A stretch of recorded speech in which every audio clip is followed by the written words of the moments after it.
Okay, so we all hear about near-death experiences a lot. Actually, there's that new movie coming out, Heaven is for Real, about the boy with the near-death experience. Some people say that they see a light at the end of the tunnel, and some people say that they go to heaven. But what you don't hear as much about is the people who are watching you, like, almost die. When you watch someone almost die, it changes your look on, like, life, I guess, and you learn that people can die easily and that you need to cherish the people that you have while you have them. When I was about 9, my grandma had this pool, and my sisters and I, we would love going over there and swimming and, helping her clean the pool. We would get the nets out and, fish out the bugs and sweep the floor of the pool. It was awesome.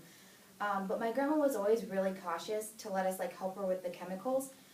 If you don't know, we used a chlorine pool, and chlorine can do a lot of really bad stuff to you. If it gets, if you breathe it in or if you eat it, it'll do really bad things. So she was always really cautious, and she would never really let us do it.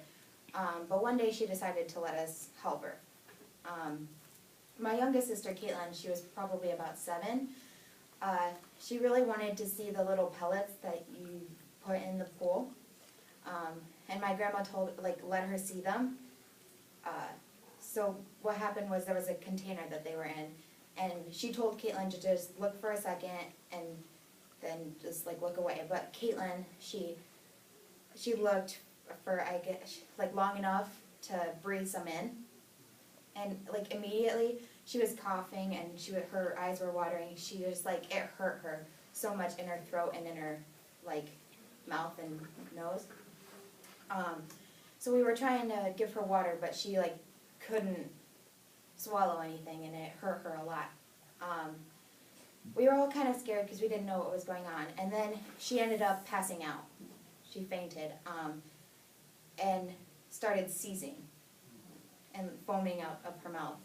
We were all really scared. My grandma went and she called an ambulance, and my mom was sort of standing around just kind of saying, she said, Caitlin's going to die.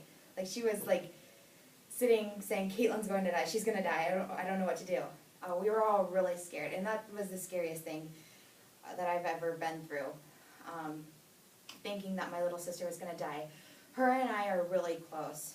We're only 2 years apart, so we tell each other everything. We share clothes. We love each other. I mean, and I don't know what I would have done if the ambulance wouldn't have come and stabilized her.